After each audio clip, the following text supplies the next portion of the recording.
दिल्ली में इजरायल दूतावास के नजदीक हुए धमाके की तफ्तीश में जुटी भारतीय जांच एजेंसियों के हाथ कई अहम सुराग लगे हैं। इसके साथ ही जांच एजेंसियों को एक चिट्ठी भी मिली है और दावा यह किया जा रहा है कि उस चिट्ठी में इस मामूली धमाके को एक ट्रेलर बताकर किसी बड़ी वारदात को अंजाम देने की धमकी दी गई है। इसके अलावा बीते 30 घंटों से जांच एजेंसियों ने मोबाइल फोन और सीसीटीवी के जरिए कई और अहम सुराग भी इकट्ठा किए हैं और आज हम आपके सामने दिल्ली ब्लास्ट में अब तक की साजिश का कच्चा चिट्ठा खोलकर रख देंगे।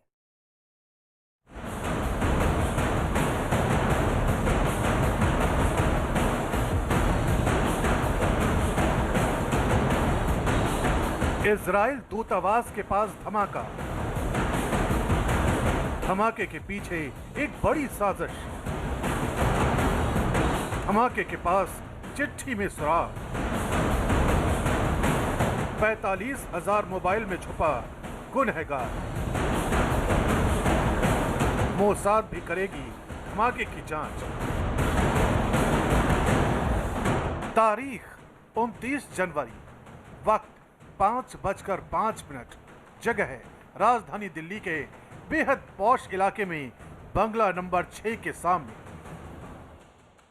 अचानक एक धमाका हुआ। उस धमाके में कोई जख्मी नहीं हुआ, अलबत्ता 4 से 5 कार के शीशे जरूर टूट गए।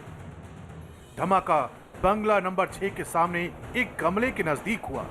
यह खबर बेतार के तार से होती हुई जैसे ही दिल्ली के फायर स्टेशन पहुंची, फायर ब्रिगेड की दर्जनों गाड़ियां राजधानी की सड़कों पर सायरन बजाती दौड़ने लगी और थोड़ी ही देर में फायर ब्रिगेड की गाड़ियों के अलावा दिल्ली पुलिस और क्राइम ब्रांच की गाड़ियों ने उस जगह को अपने कब्जे में ले लिया जहां पर धमाका होने की इत्तला उन्हें मिली थी। वो जगह इजरायल दूतावास से महज 150 मीटर के फासले पर थी।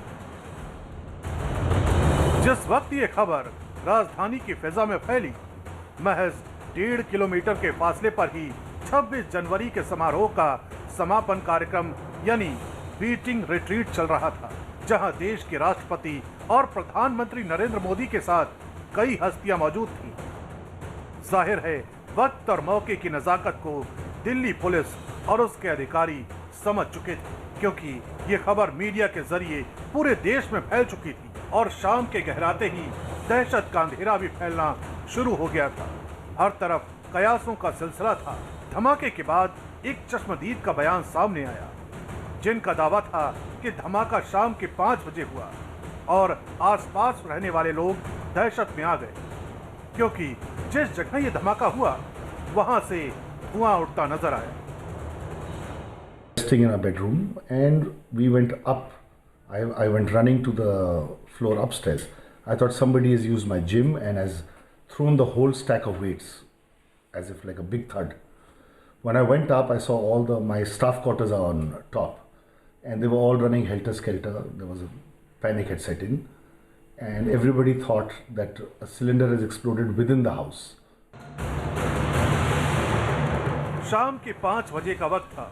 देखते ही देखते सारा इलाका सुरक्षा एजेंसियों और जांच एजेंसियों के चौकस घेरे में आ गया और तफ्तीश तेज हो गई। मौकाए वारदात का चप्पा चप्पा दिल्ली पुलिस और क्राइम ब्रांच के कब्जे में आ चुका था।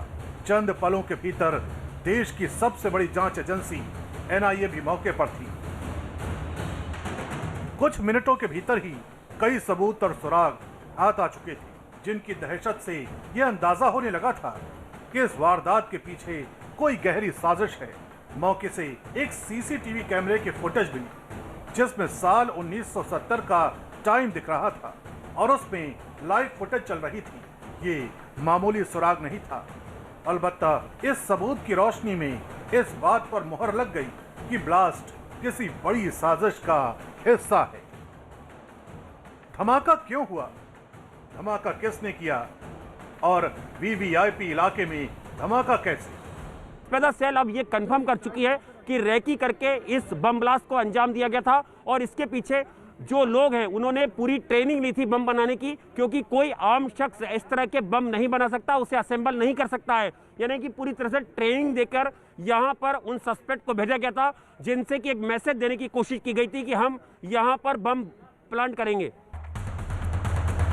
देखते ही देखते इस ब्लास्ट की तफ्तीश करने के लिए 6 एजेंसियां लग गई।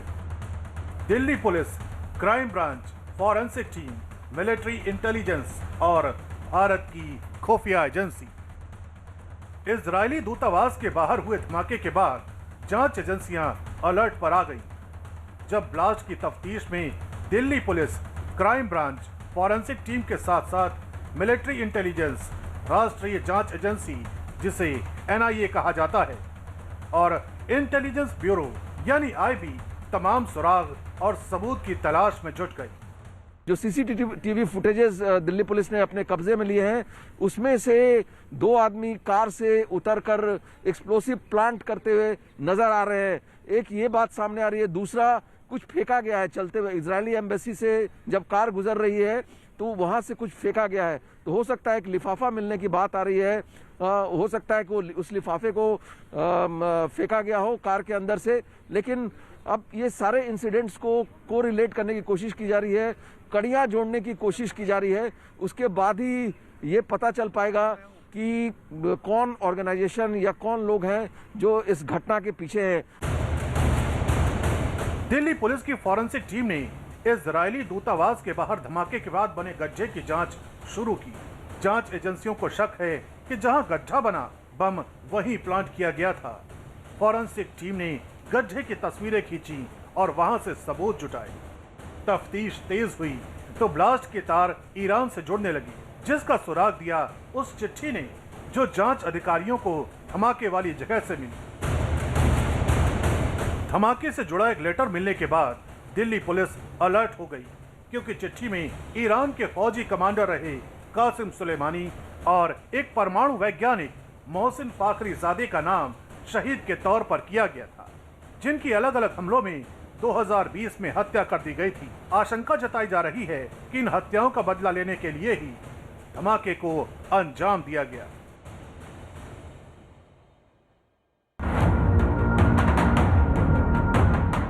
न्यूज 18 के आनंद तिवारी की खबर है कि तफ्तीश के दौरान जांच एजेंसियों को कई सुराग हाथ लगे, जिनके जरिए तफ्तीश को एक सिरे तक ले जाने के लिए जांच एजेंसियां जुट गई। जांच एजेंसियों को धमाके वाली जगह से बम बनाने में इस्तेमाल होने वाला सामान मिला है, जिनमें ID धमाके में इस्तेमाल तार, एक छोटी बैटरी, बॉल बेयरिंग के साथ एक गुलाबी रंग के कपड़े का टुकड़ा मिला है, जिसके बारे में अंदाजा है कि वो बम को रखने का कवर हो सकता है। इसके अलावा पुलिस को एक कोल्ड ड्रिंक की कैन के टुकड़े के साथ साथ एक CCTV में 2 संदिग्ध भी नजर आए हैं, जिन्हें कैब से उतरते देखा गया।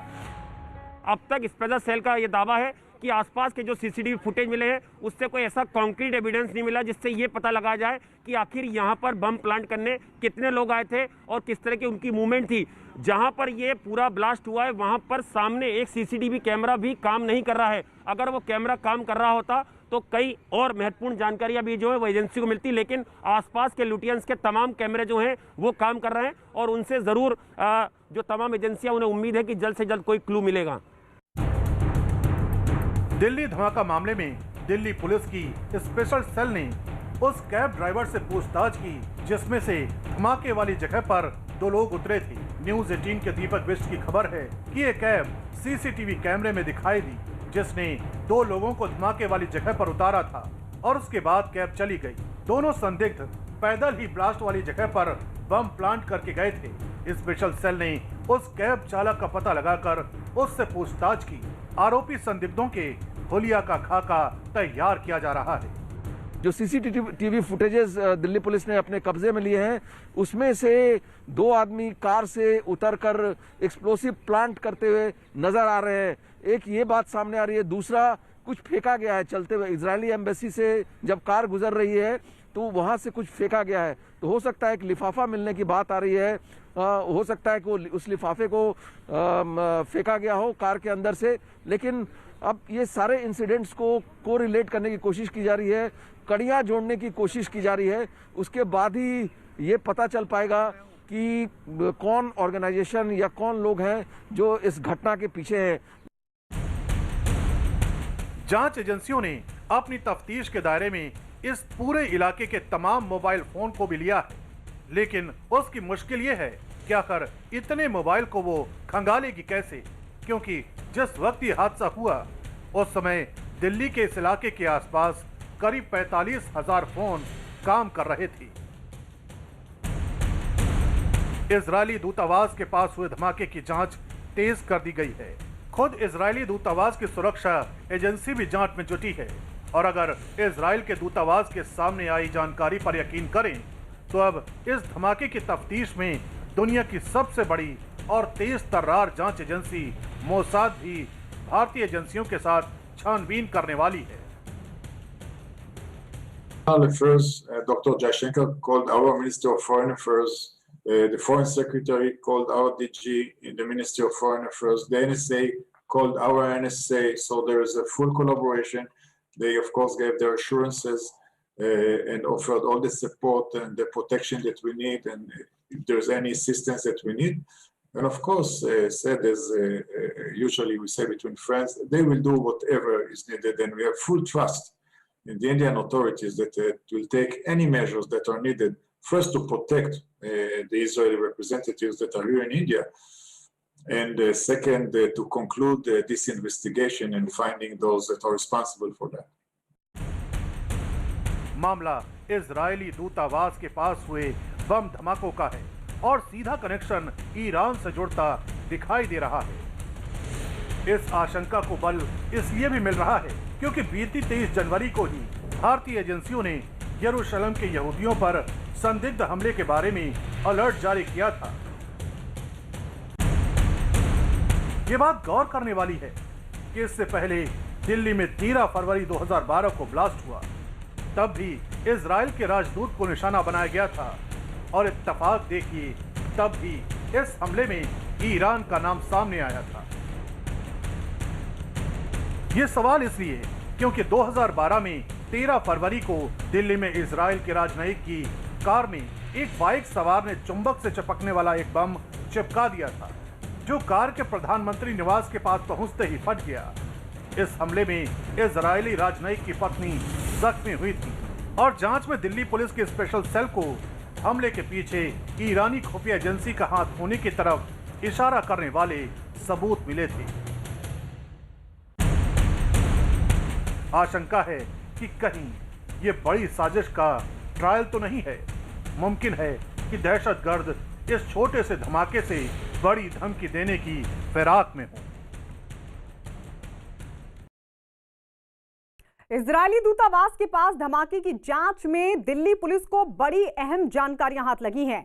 एक तरफ तो दिल्ली पुलिस ने घटना का रिक्रिएशन किया है, तो दूसरी तरफ मौके पर दिखे संदिग्धों की तलाश में एक कैब ड्राइवर से भी की है पूछताछ। बस अब इंतजार है तो धमाके के दोषी के पकड़ में आने का, क्योंकि इस धमाके के पीछे किसी बड़ी साजिश की आशंका से इनकार नहीं किया जा रहा है। दिल्ली धमाके पर सबसे बड़ी खबर, पुलिस को मिले धमाके के सबूत, इजराइल भी करेगा जांच में मदद। दिल्ली पुलिस ने शुरू की पूछताछ। न्यूज 18 इंडिया के हाथ एक बड़ी और एक्सक्लूसिव जानकारी लगी है। दिल्ली में इजराइल दूतावास के पास हुए धमाके की छानबीन कर रही जांच एजेंसियों ने एक नक्शा तैयार किया है, जिसके मुताबिक जांच एजेंसियों ने एक संभावित रूट तैयार किया है।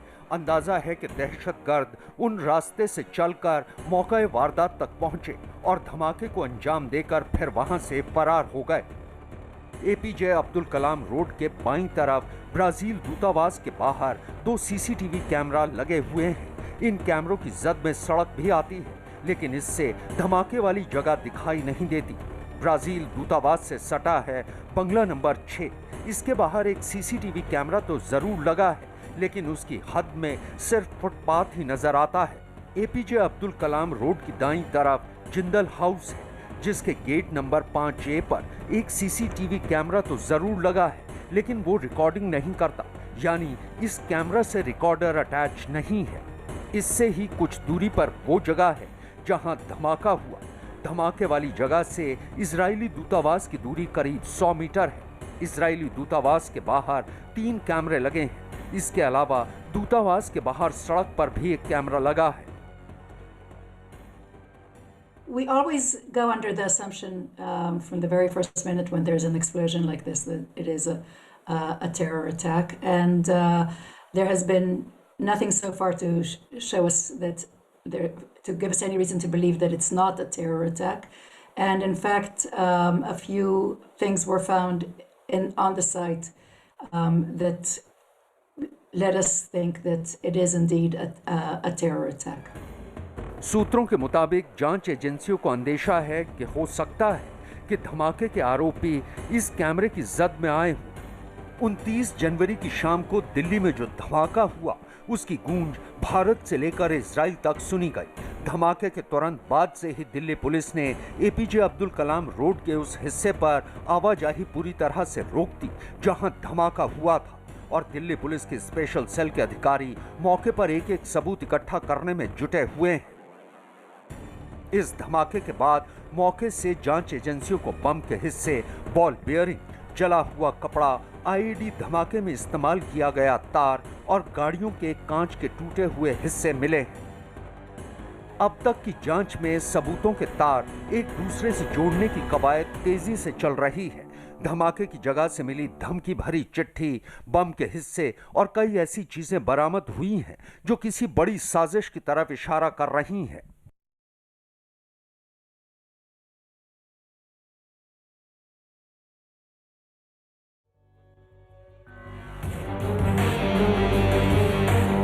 मौके पर धमाके का रिक्रिएशन। स्पेशल सेल की टीम ने की जांच, क्राइम सीन की 3D मैपिंग। इस बीच बड़ी खबर यह आई कि दिल्ली पुलिस को एक कैब से 2 संदिग्ध लोगों के पहुंचने की जानकारी मिली है। पुलिस ने आनन फानन में कैब चालक की तलाश की और फिर उससे पूछताछ के आधार पर दोनों संदिग्ध लोगों के स्केच बनवाने शुरू किए। दिल्ली धमाके में पूछताछ, कैब ड्राइवर से पूछताछ, कैब से 2 संदिग्ध उतरे थे, संदिग्धों के स्केच बनाने की तैयारी।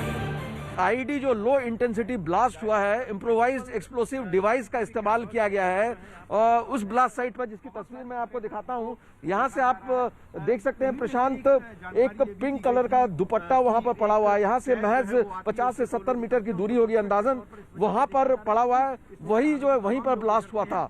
या ब्लास्ट किस तरह से हुआ, गड्ढा खोदकर उसमें आईडी को प्लांट किया गया था या फिर कार से चलते हुए उसको फेंक दिया गया, प्लास्टिक में एक्सप्लोसिव बंधा हुआ था।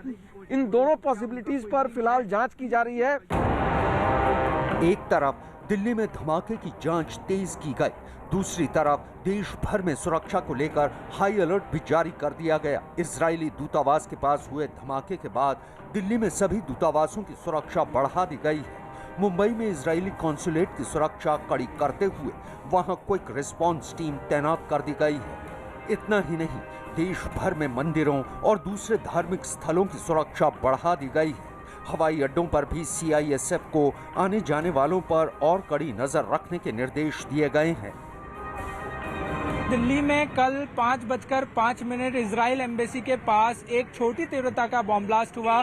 बॉम्ब ब्लास्ट होने के बाद इसकी आवाज़ जो है वो मुंबई तक भी पहुंची है और मुंबई के इजराइल एम्बेसी ऑफिस के पास हम खड़े हैं, जहां पे सिक्योरिटी जो है इस ऑफिस की बढ़ा दी गई है। ये मैराथन बिल्डिंग है, लोअर परेल में है और 13वीं मंजिल पर इस बिल्डिंग की इजराइल एम्बेसी का ऑफिस है और यहाँ पे सिक्योरिटी जो है वो बहुत ज़्यादा बढ़ा दी गई है। अब यहाँ देख सकते हैं कि किस तरीके से जो लोकल गार्ड है बिल्डिंग के, वो सारे जितने भी लोग इस बिल्डिंग में आ रहे हैं उन सबके आईडीज चेक कर रहे हैं। आईडीज चेक करने के बाद, तलाशी लेने के बाद ही उनको अंदर एंट्री दी जा रही है। साथ ही साथ बिल्डिंग की सुरक्षा इस तरह बढ़ाई गई है, यहाँ पे QRT मौजूद है। ये मुंबई पुलिस की स्पेशल टीम होती है, क्विक रिस्पांस टीम, जो इस तरीके के हालात के लिए बनाई जाती हैं और इस तरीके से सिचुएशन के लिए ट्रेन की जाती हैं। मतलब सरकार सुरक्षा को लेकर पूरी मुस्तैदी बरत रही है और दिल्ली से लेकर मुंबई तक कहीं भी कोई चूक का मौका नहीं देना चाहती, जिससे धमाके के गुनहगारों को जल्दी से जल्दी पकड़कर उन्हें कड़ी सजा दी जा सके। और अब बात किसान आंदोलन की। कृषि सुधार कानूनों को लेकर सरकार और किसानों के बीच टकराव की जो स्थिति बनी हुई है उसे खत्म करने के लिए प्रधानमंत्री नरेंद्र मोदी ने एक बार फिर से पहल की है। बजट सत्र पर आयोजित सर्वदलीय बैठक में प्रधानमंत्री नरेंद्र मोदी ने कहा कि सरकार बातचीत के जरिए समाधान निकालना चाहती है और अगर किसान चाहें तो सरकार उनकी बात को सुनने के लिए महज एक फोन कॉल की दूरी पर है। इस दौरान पीएम मोदी ने उस 22 जनवरी वाले प्रस्ताव पर कायम रहने का भी जिक्र किया जिसमें 1.5 साल तक कृषि सुधार कानूनों को स्थगित करने की बात कही गई थी।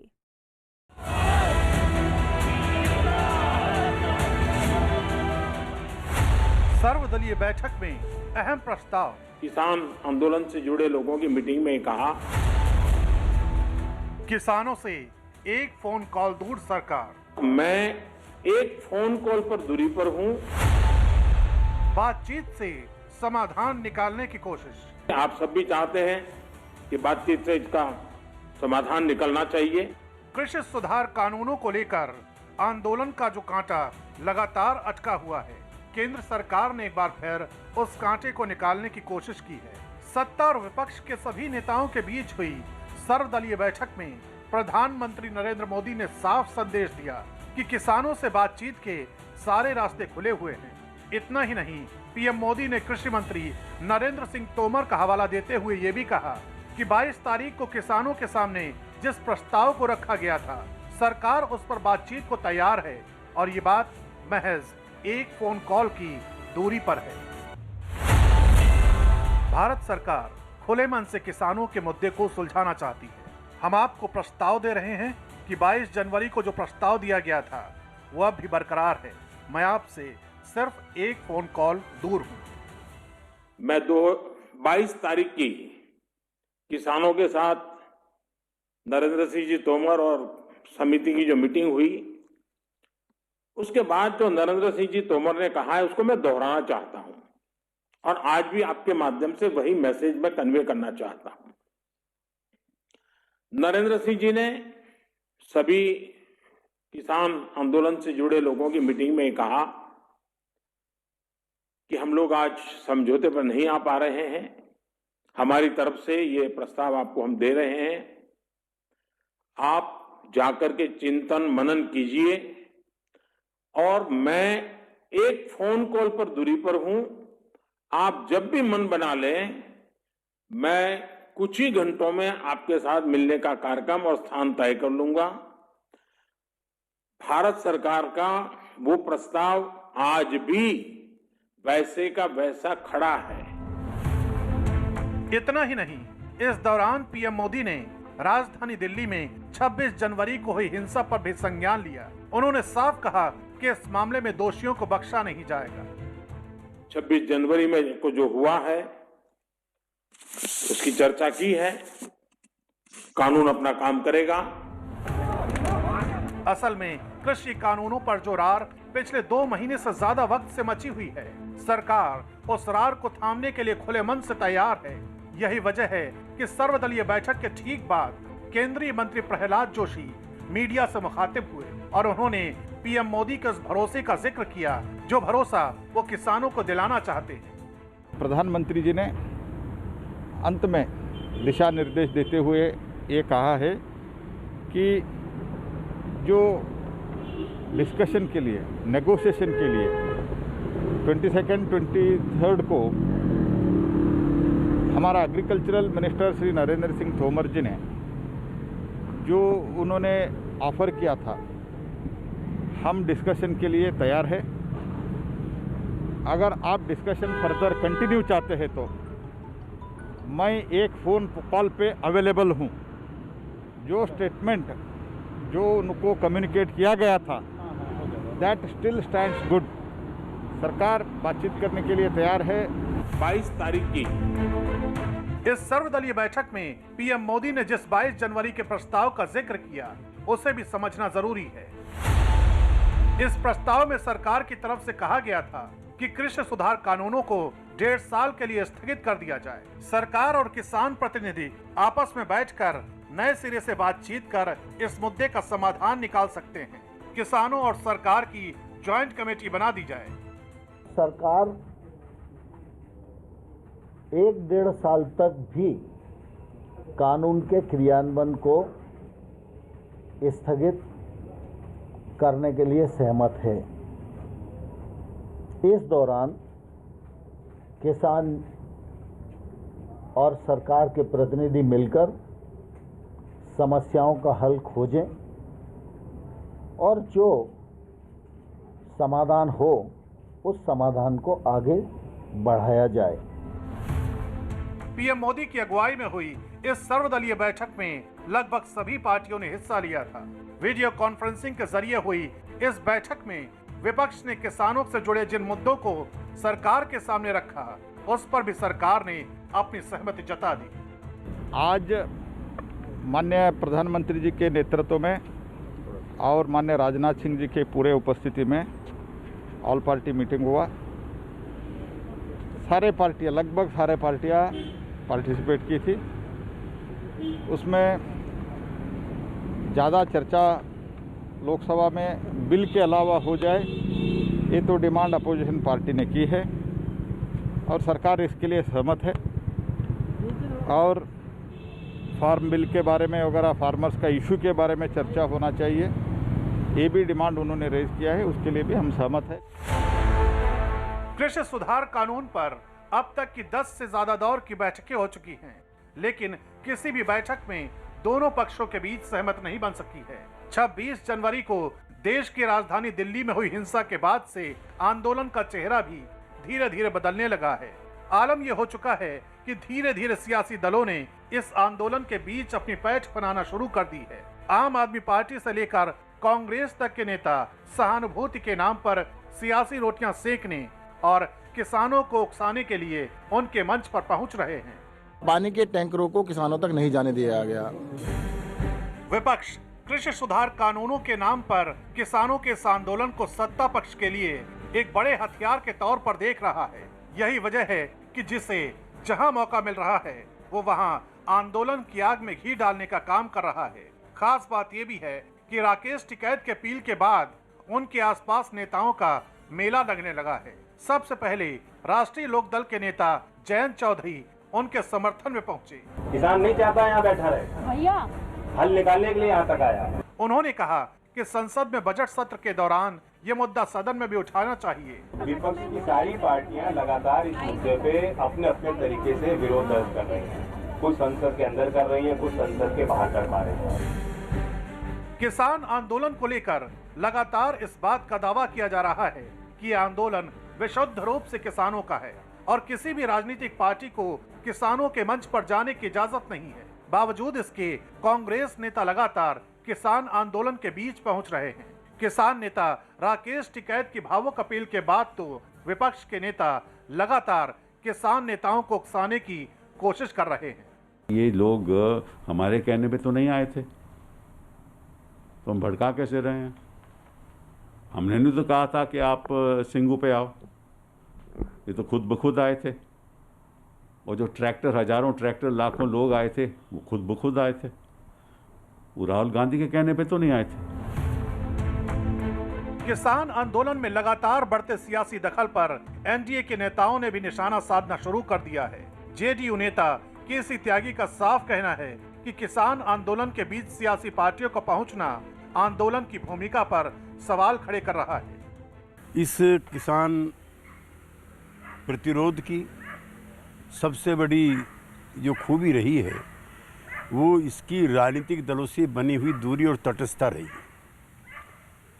लिहाजा उनकी मांगों को लेकर के सभी राजनीतिक दलों ने, इवन शासक दल ने चिंता भी दिखाई, वार्ता भी की और काफ़ी अमेंडमेंट के लिए भी सरकारी पक्ष तैयार रहा है।